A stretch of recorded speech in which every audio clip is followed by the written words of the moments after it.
And for Alabama's newest commitment is Jett Thomalla.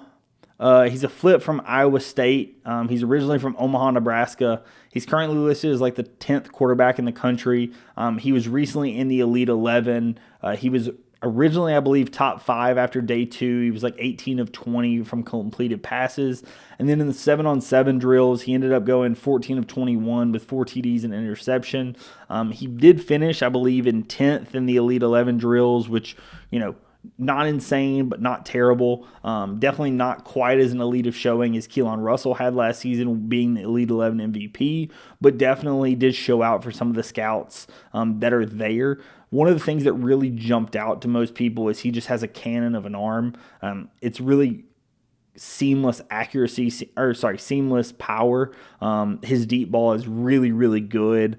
He does have above average athleticism, so he is a guy that I will be curious to see, I would not expect him to come in and compete year one like I would expect Keelan Russell to potentially do. Do I still think Ty Simpson, and we'll talk more about that because that's the position we're talking about today.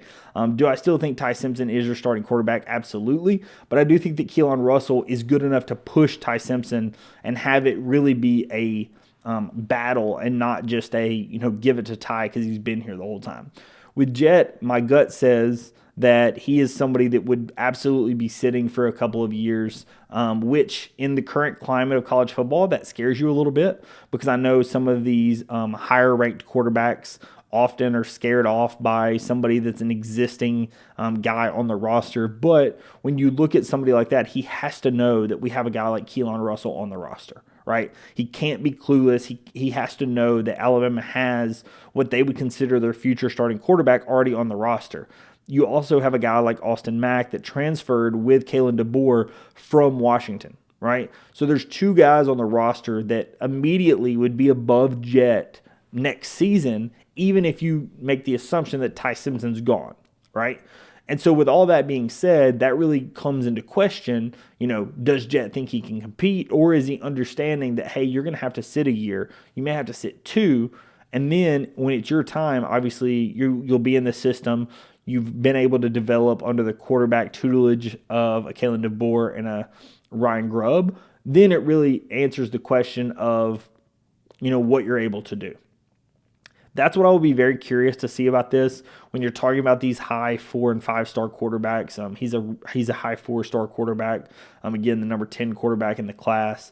When you have these guys, I am very curious to see, are they going to transfer out? I know with the transfer portal and such, quarterbacks is a little bit different of a position. That is one where oftentimes they get offers to go elsewhere just for playing time, and oftentimes that is something that's very hard for them to turn down. So that is the big question when you're looking at somebody like this. I think that long term, he's somebody that has the deep ball capability and obviously has a little bit of athleticism.